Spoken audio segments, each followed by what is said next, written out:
지난 2000년 기독교 역사를 볼 때 절망을 희망으로, 끔찍한 아픔을 기쁨으로 바꿨던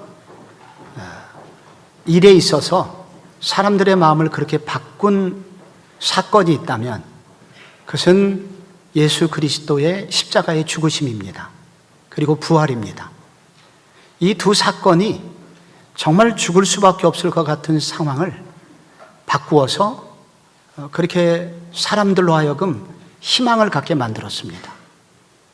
그런데 이제 부활은 순간적으로 일어난 사건이기에 바로 이 그리스도의 순환을 집중해 보면 이 그리스도의 순환의 시간은 하루 만에 이루어집니다. 예수님께서 금요일 오전 9시부터 6시간 동안 오후 3시까지 십자가에서 매달려 계셨습니다. 그래서 그 전 목요일 오후부터 예수님의 순환은 본격적으로 시작이 됩니다. 가룟 유다에게 사탄이 들어가게 되고, 그리고 가룟 유다는 대제사장을 찾아가서 예수를 팔아넘기겠다고 합니다.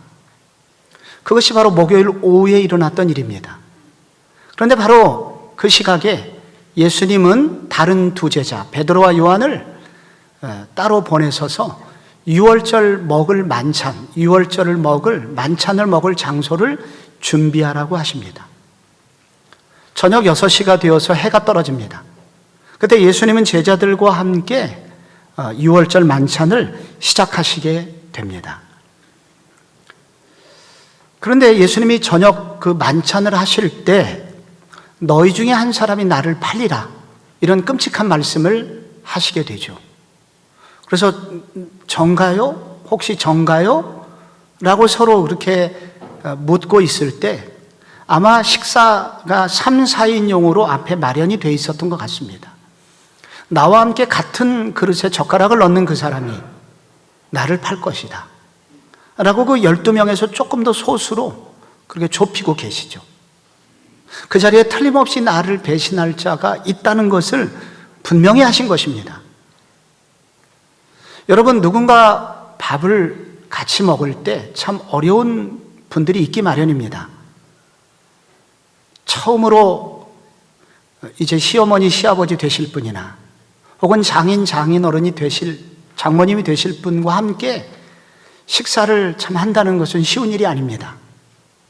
그런데 그보다 조금 더 어려운 식사 시간이 있다면 나를 미워하는 사람과 함께 밥을 먹을 때입니다. 그런데 그보다 더 어려운 시간이 있다면 나를 죽이려 온 그 사람을 내가 뻔히 알면서도 같이 밥을 먹을 때입니다. 그런데 예수님께서는 바로 그 시간에 그런 상황을 뻔히 아시면서도 그 식사 시간을 견디고 계십니다. 보통 사람 같으면 식사를 거절하거나 따로 먹을 것입니다. 그런데 예수님은 굳이 바로 그 배신자가 있는 그 자리, 배석한 그 자리에서 예수님은 식사를 하시죠. 왜 그렇게 하셨겠습니까? 바로 그것을 통해서 제자들이 꼭 알아야 되는 진리가 있었던 것입니다. 우리의 삶이 그렇지 않습니까? 우리는 늘 우리를 좋아하는 사람들과만 동거할 수 없습니다. 우리가 살아가고 있는 삶의 현장, 어떤 공동체는 내가 원치 않는 사람, 혹은 나를 뻔히 배신하려고 하는 그 사람이 있을 수 있습니다. 그런 사람과 같이 동거해야 될 때가 우리가 있습니다. 그 누군가 깨어진 인간관계 속에서 여전히 그 사람을 감당하면서 삶을 살아내야 되는 그런 사람들이 있습니다. 예수님은 그것을 아신 것입니다. 예수를 믿고 믿음의 길을 걷는 사람에게도 앞으로 많이 이런 사람들을 만날 것입니다. 그래서 예수님은 바로 그런 배신자와 함께 저녁 식사를 하신 예수님의 심정을 가진 모든 주의 백성들에게 꼭 들려주시고 싶은 말씀이 있으시다는 것입니다. 무엇이겠습니까? 그것은 일시적 패배처럼 보이는 상황을 통해서도 최후 승리를 믿음의 눈으로 바라보라는 주님의 그런 진리의 말씀이 들어 있습니다. 성만찬, 이 지금 누군가 나를 팔 것이라는 이 말씀을 하시면서 갑자기 예수님은 구약 얘기를 하십니다. 여기 21절에 보시면 인자는 자기에 대하여 기록한 대로 가거니와, 기록한 대로, 구약에 기록한 대로 가거니와 인자를 파는 그 사람에게는 화가 있으리로다. 그 사람은 차라리 나지 아니하였다면 자기에게 좋을 뻔하였느니라 하시니라. 여기 인자가 나옵니다. 여러분이 복음서를 읽으실 때 인자가 나오면 조금은 집중하시고 긴장해 주시면 매우 유익할 것입니다. 이 인자는 전문 용어입니다. 바로 구약 시대에 앞으로 오실 메시아는 바로 인자일 것이다. 그래서 인자는 메시아에 관한 정식 칭호가 됩니다. 이것이 나오는 곳이 다니엘입니다. 다니엘은 어느 날 환상을 보지요. 어떤 환상을 보냐? 그것은 앞으로 메시아의 나라가 올 텐데, 그 메시아가 다스리는 나라가 오기 전에 짐승의 나라가 활개칠 것을 예언받습니다.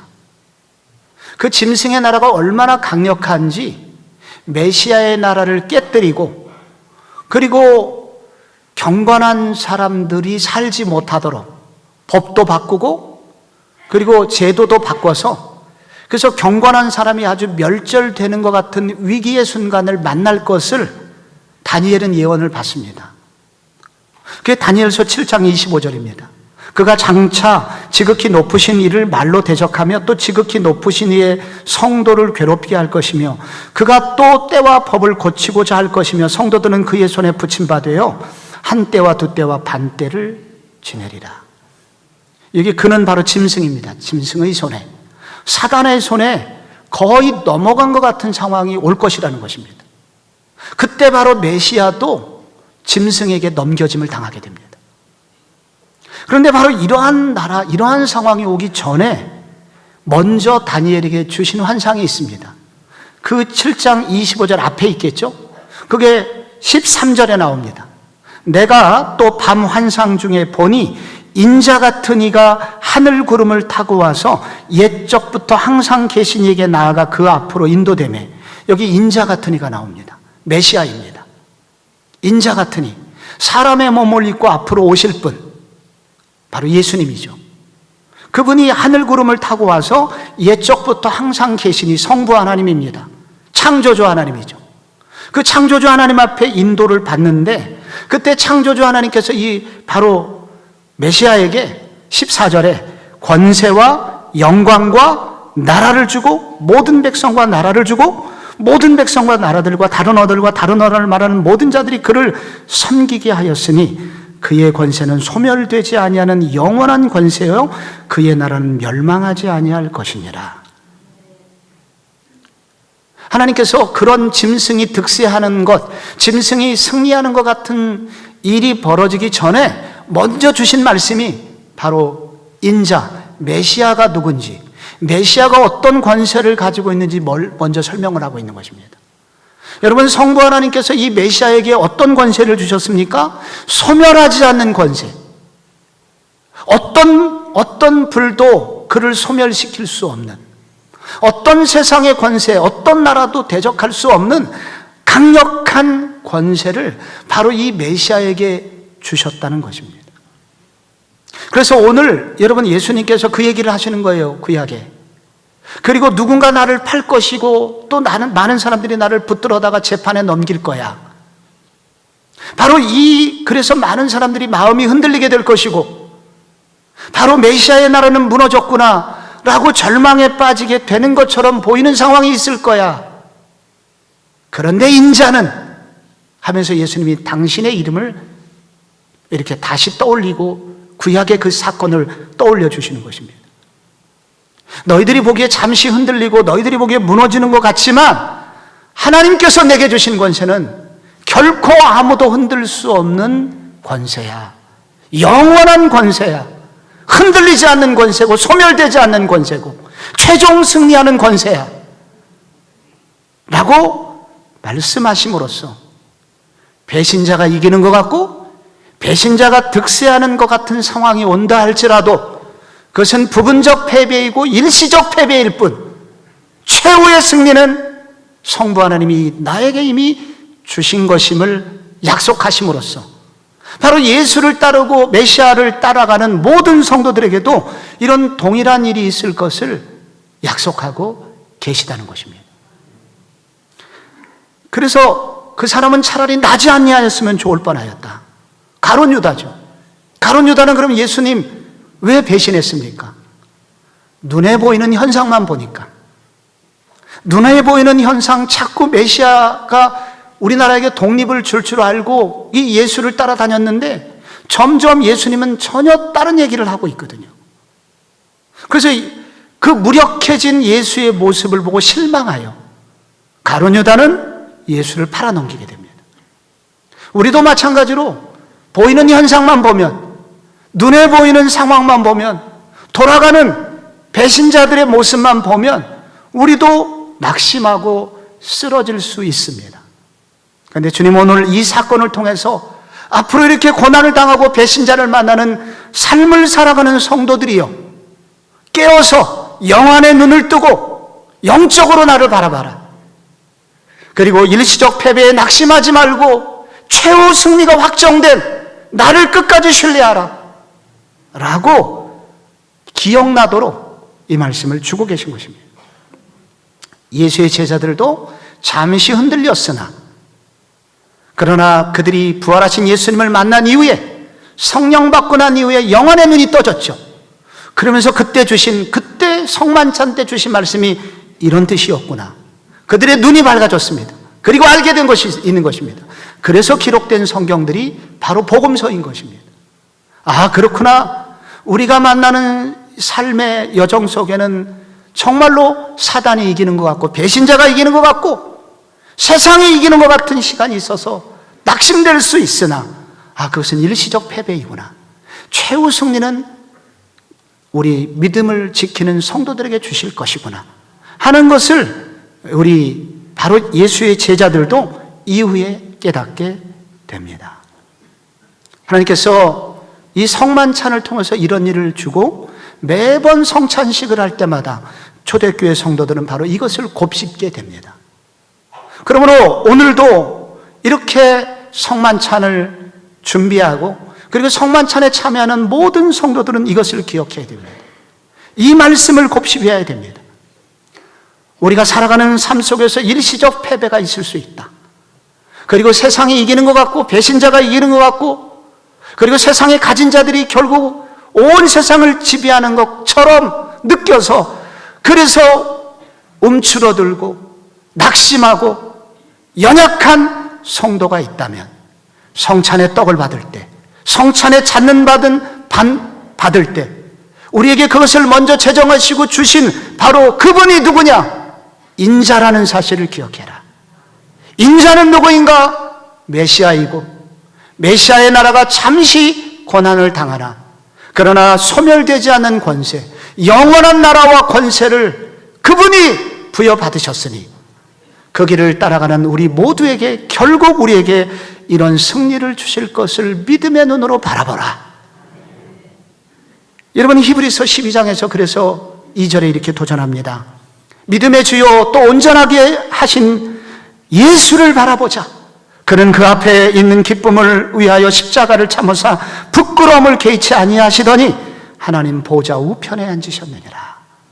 이렇게 최종 승리하신 예수를 바라보는 시간, 여러분, 그것이 바로 매번 성찬의 시간이 되어야 합니다.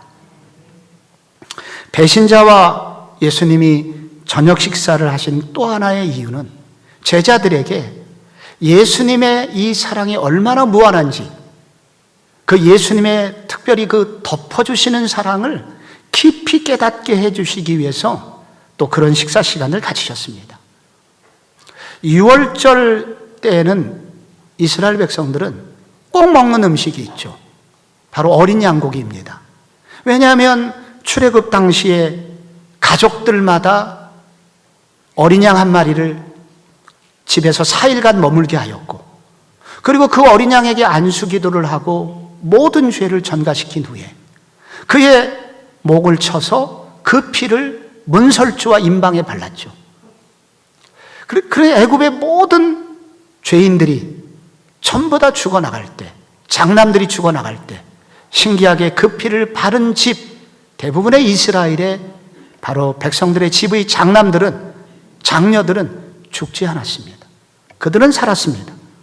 거기서 유월절이 생겼습니다. 그래서 이 유월절 어린 양의 핵심은 뭐냐면, 우리가 죄로, 허물로, 우리의 부족함 때문에 하나님의 심판을 당연히 받아야 하는데, 그 어린 양이 우리를 위하여 대신 우리의 허물과 죄를 대신 죄값을 치르고 죽었다는 의미가 들어있는 것입니다. 그래서 이것을 대속의 양이라고 합니다. 희생의 양이라고 합니다. 그래서 그때부터 이스라엘 백성들이 유월절 날마다 어린 양 고기를 먹으면서 그날의 은혜를 기억했던 것입니다.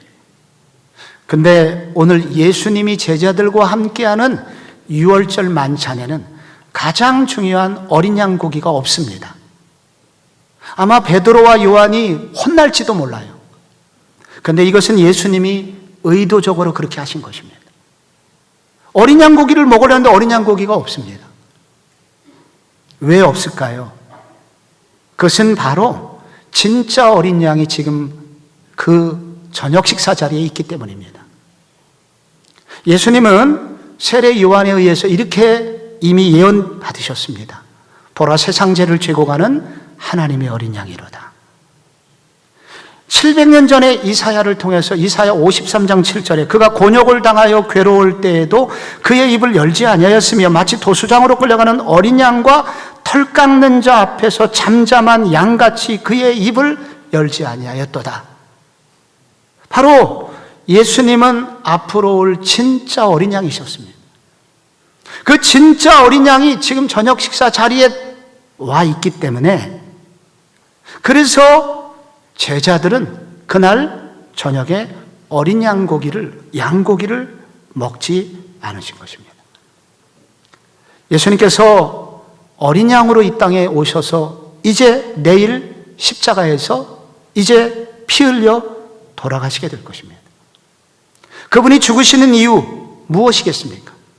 그것은 바로 제자들, 그리고 모든 인류를 대표하는 제자들, 모든 인류의 죄죠.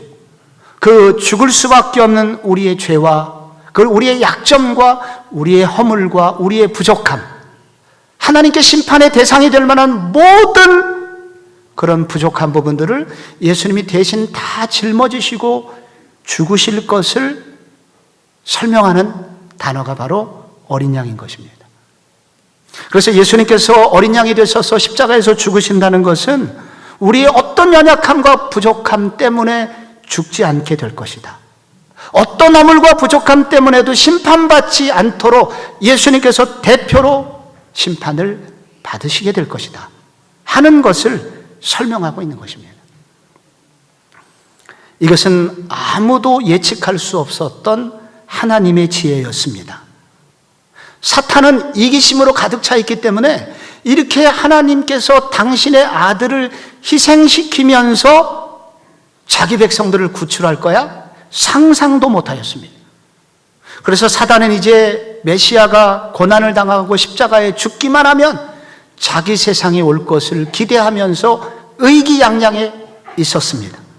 그런데 전혀 뜻밖의 하나님께서는 당신의 아들을 통하여 인류의 모든 백성들의 죄를 다 담당하게 하심으로 모든 자기 백성들, 사단의 노예에 있었던 그 백성들을 풀어주는 놀라운 구출 작전을 행하신 것입니다. 그래서 제2의 출애굽이 일어나게 된 것입니다. 누가 이런 생각을 할 수 있었을까요? 바울은 이것을 생각하다가 로마서 11장에 이런 고백을 합니다. 깊도다 하나님의 지혜와 지식에 풍성하며 그의 판단은 헤아리지 못할 것이며 그의 길은 찾지 못할 것이로다. 오직 하나님이신 탁월한 지혜자신 하나님께서만 바로 그런 생각을 하실 수 있었다는 것입니다. 그렇다면 도대체 그분은 왜 그렇게 하셨을까요? 그 이유는 오직 한 가지밖에 없습니다. 그것은 우리를 사랑하셨기 때문이었다. 하나님이 세상을 이처럼 사랑하사 독생자를 주셨으니 이는 저를 믿는 자마다 멸망치 않고 영생을 얻게 하려 하심이라. 그 누구도 멸망당하지 않고 영원한 생명을 얻도록 하신 하나님의 사랑이 그를 그렇게 만들었다는 것입니다. 이게 자매들은 이렇게 운동 얘기하지 말라고 제가 설교학 시간에 배웠는데 하게 됐습니다. 또 우리나라 지금 제일 유명한, 미국에서 제일 유명한 야구 선수 중에 한 사람 추신수라고 있습니다. 추신수는 미국에서는 굉장한 스타예요. 추추 트레인으로 이렇게 불리는, 그리고 한때 가장 우리나라에서 최고의 연봉을 받았던 그런 사람입니다. 근데 이 사람이 작년에, 이 추신수 선수가 미국 메이저리그를 정리하고 한국 팀에 와서 1년을 뛰었습니다. 그리고 잠깐 미국에 이제 자녀들 때문에 가 있는 동안에 우리나라의 WBC라는 세계 야구 선수권대 국가대표 선발을 하는 기간이었는데 거기에 우리나라 최고의 현역 선수가 키움 히어로즈의 안우진 선수라고 있습니다. 159kg를 던져요. 우리나라 최고 선수인데 그가 학폭에 연루됐다는 이유 때문에 그가 국가대표에 선발되지 못하게 됩니다. 그때 다른 사람은 가만히 있는데 미국에 있는 추신수가 안우진 편을 들었습니다. 세계 최고의 선수, 우리나라에서 독보적인 선수를 선발하지 못하는 것은 너무나 어리석은 행동이다 하면서 안우진 편을 들었어요. 무슨 일이 벌어졌을까요? 네티즌들이 난리가 났습니다. 추신수를 향한 맹렬한 공격이 시작이 되었습니다. 그래서 그동안 추신수가 벌어놨던 추신수의 그 위신, 추신수의 인기 한꺼번에 허물어졌습니다. 그런데 그 덕에 안우진에 대한 너그러운 마음들이 사람들 사이에 생기기 시작했습니다. 아무리 과거 일이고 그가 용서를 그렇게 구하고 있다면 기회를 줘야 되지 않겠느냐 하면서 조금씩 우리나라 국민들의 마음이 움직이기 시작합니다. 그러나 그 반대편에서 추신수는 한동안 나락으로 추락하게 되었습니다. 여러분, 우리가 사는 우리 인간 세상에서도 어떤 사람의 편을 드는 순간 편드는 그 사람이 고난을 당하게 됩니다. 왕따를 당하는 누군가를 향하여 손을 내밀게 된 그 순간 나머지 주변 사람들부터 공격을 받게 됩니다. 엄청난 고통을 받게 됩니다. 그러나 그 사람의 응원 덕분에 한 사람은 소생하게 되지요. 그러나 우리 구주 예수님께서는 추신수 정도가 아닙니다. 추신수가 당한 고난 정도가 아닙니다. 하나님의 아들이신 그분이 자신의 목숨을 다 걸고 우리 편이 되어주셨습니다. 우리의 모든 허물과 우리의 모든 부족을 다 짊어지시고 그분이 목숨을 걸었습니다. 그래서 우리 구주 예수 그리스도의 우리 편 들어주신 그 대속적 그 사랑 때문에 우리 모두는 살 수 있게 된 것입니다. 어떤 악한 사람도 우리의 허물, 우리의 부족함, 우리의 연약함을 다시 긁어서 우리를 나락으로 떨어지지 못하도록 하나님의 아들이 대신 값을 주고 우리 편이 되어주셨기에, 그 우리의 부족함을 덮어주시고 우리의 연약함을 덮어주셨기에 그 사랑으로 인하여 우리는 흔들리지 않는 사랑, 흔들리지 않는 은혜를 받게 되었다는 것입니다.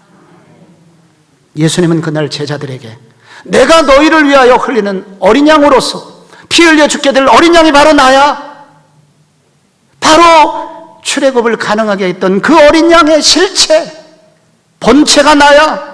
나는 너희들을 진정한 출애굽, 제2의 출애굽을 시키러 온 바로 하나님의 아들, 하나님의 어린 양이야. 나는 너희들의 어떤 연약함과 부족함과 그리고 흠집 때문에 너희들이 낙심한 그대로 내버려두지 않을 거야. 예수님은 그러한 것을 제자들에게 알려주시기 위해서 바로 성만찬의 떡을 떼셨다는 것입니다. 예수님은 양고기를 먹어야 되는데 양고기가 없으니까 이제 제자들이 처음으로 먹게 된 음식이 바로 떡이었습니다. 예수님께서 떡을 한 덩어리를 잡으시고, 그 떡은 원문에는 빵입니다. 그 빵을 예수님께서 드시고 그거를 쪼개서 제자들에게 주셨습니다. 받아 먹으라고 하셨습니다. 그런데 바로 이때 예수님께서 제자들에게 찢어서 주셨던 그 빵, 그 떡은 무교병입니다. 무교병은 누룩이 들어있지 않는 빵, 맛없기로 소문난 빵입니다. 그리고 기록은 되지 않았지만 유월절 만찬이기 때문에 그 옆에 쓴나물도 있었을 겁니다. 이스라엘 백성들은 바로 이 유월절날 반드시 이 음식을 먹습니다. 바로 무교병과 쓴나물. 그것은 바로 이스라엘 백성들이 노예살이할 때의 고난을 의미합니다. 무교병과 쓴나물처럼 그들의 과거, 그들의 노예 생활은 너무도 힘겨웠었습니다. 날마다 채찍을 맞으면서 벽돌의 수요를 채워야만 했습니다. 그리고 채우지 못하면 더 큰 채찍이 가해졌고 그들은 죽을 것 같은 고난을 당했습니다. 그때 이스라엘 백성들이 했던 일이 출애굽기 2장 23절에 나옵니다. 여러 해 후에 애굽 왕은 죽었고 이스라엘 자손은 고된 노동으로 말미암아 탄식하며 부르짖으니 그 고된 노동으로 말미암아 부르짖는 소리가 하나님께 상달된지라. 너무 고통스러워서 그들은 하나님께 부르짖었는데 바로 그들의 삶 자체가 쓴나물이었습니다. 무교병이었습니다. 맛대가리가 하나도 없는 몸에 건조한 인생, 인생의 의미를 조금 더 찾을 수 없는, 그래서 우울에 빠질 수밖에 없는 그런 상황이 바로 그들의 삶이었습니다. 그런데 예수님께서는 놀랍게 그 무교병을 찢어서 주시면서 이것을 받아 먹어라. 이것은 내가 너희를 위하여 지키는 내 몸이니라 라고 말씀해 주셨습니다. 먹게 되었을 때 무슨 일이 생기게 되나요? 그 무교병이 그들의 몸의 일부가 됩니다. 들어가서 소화가 되면서 그 몸의 일부가 되죠. 그 말씀은 무슨 뜻이겠습니까? 나는 너희들의 몸에 깊숙한 삶의 일부가 되고 싶다. 너희들의 몸의 일부가 되고 싶다. 그래서 너희들이 몸속에 깊은 아픔을 느낄 때, 그래서 그것 때문에 울고 그것 때문에 아프고 그것 때문에 눈물 지을 때 나는 너희들 홀로 두지 않고 바로 그 시간에 나는 너희와 함께 있을 거야. 나는 너희가 그런 눈물을 흘리면서 그 광야길을 걷는 그 기간에 너희와 함께 있을 거야. 너희들이 너무 고통스러워서 내 힘으로 도저히 극복할 수 없어서 쓰러져서 일어날 기운이 없을 때 나는 바로 그때 나도 그 속에서 쓴나물 인생 같은 너희들 속에 나도 함께 있을 거야. 내가 기대했던 사람들이 나의 기대를 무너뜨리고 나에게 칼을 꽂은 바로 그 순간에 오히려 그래서 그 상황 속에서 신음하고 있을 때 그때 나는 너희를 버려두지 않고 나도 그 속에 함께 있을 거야 하면서 무교병을 받아 먹어라 라고 약속하신 것입니다. 그래서 오늘 예수님께서 동일하게 우리 가운데 이 성찬이 반복적으로 진행되는 때마다 우리도 동일하게 광야 같은 이 세상, 고단한 이 광야길을 걷는 동안 우리가 어렵고 힘들고 또 배신자를 만나서 도저히 일어날 기운이 없을 때 음식을 먹고 다시 그 길을 걷는 힘을 얻듯이 오늘 예수님께서 주시는, 예수님께서 나와 동행하시겠다는 이 약속의 말씀을 붙들고 그 은혜의 양식을 먹으면서 다시 일어나 광야길을 걷도록 주님은 이 말씀을 주신 것을 우리가 기억해야 된다는 것입니다. 오늘 주님께서 유월절이라는 것은 유대인들은 가족들끼리만 했습니다. 그래서 가족들별로 모여서 유월절 식사를 했는데 예수님은 가족이 아닌 제자들과 마지막 밤을 보내셨습니다. 왜 그러셨을까요? 마가복음 3장 35절에 따르면 누구든지 하나님의 뜻대로 행하는 자는 내 형제요 자매요 어머니니라. 그래서 예수님께서는 바로 자기의 십자가의 제사를 통해서 하늘 가족을 이루시기를 준비하고 계셨던 것입니다. 영적인 새 가족, 육신의 가족이 아니라 영적으로 거듭난 사람들이 하나가 되어서 하늘 가족을 이룰 것을 꿈꾸고 계셨던 것입니다. 그래서 우리가 성찬을 뗀다는 것은 우리가 원래 본래 한 떡에서 한 빵을 잘게 쪼개어 이렇게 나눠 먹는 이 일은 바로 앞으로 교회 안에 있는 우리 모든 성도들은 인종이나 연봉이나 정치적 성향이나 직업이나 이런 거 상관없이 모두 다 하늘 가족이 되도록 힘쓰라는 말씀을 하고 계신 것입니다. 그럼 우리가 이 만찬을, 이 성찬의 떡을 뗄 때마다 바로 우리가 바로 같이 하나님 나라의 꿈을 꾸는 형제요 자매가 되어야 된다 하는 주님의 그 소원을 우리가 기억하면서 우리가 서로 상처를 주고받았던 것도 회개하고, 그리고 우리가 돌아보지 못했던 모습도 다시 회개하고, 다시 서로를 위하여 기도하고 서로를 사랑하고자 하는 그런 뜨거운 하늘 가족으로 다시 일어서기를 우리 주님은 이 성찬을 진행하시면서 제자들에게 소원을 말씀하고 계신 것입니다. 예수님은 제자들에게 이 무교병을 떼서 주시면서, 찢어서 주시면서 받아 먹으라 하셨습니다. 그리고 포도주잔을 기울이시면서 어린 양 피로써 이것은 내가 너희를 위해서 흘리는 나의 피라고 받아 먹으라고 하셨습니다. 제자들은 그것을 받아 먹었습니다. 오늘 예수님께서 이것을 기념할 그 일세기 예수님께서 제자들에게 하셨던 것처럼 오늘도 눈에 보이지 않지만 동일하게 모든 성도들에게 그렇게 말씀하실 것입니다. 받아 먹어라. 여러분 어떻게 하셔야 할까요? 어떻게 하시겠습니까? 우리가 그것을 받아 먹어야 합니다. 받아 먹는다는 얘기는 그럼 무슨 뜻이겠습니까? 일시적 패배를 당해서 이렇게 고단하고 힘들고 낙심에 있지만 말고 이 떡을 받아 먹었으니 주님 제가 믿음의 눈으로 다시 주님 바라보고 걸어가겠나이다. 그렇게 받아 먹으라는 것입니다. 이걸 받아 먹으라는 얘기가 또 무슨 뜻이겠습니까? 나의 연약함과 부족함 때문에 낙심하지 말고 나의 연약함과 부족함과 내가 하나님께 사랑받지 못할 모든 문제를 예수님이 대신 짊어지고 가셨으니 그 덮어주시는 사랑을 힘입어 다시 예수께로 나오고 다시 하나님께로 나아가라.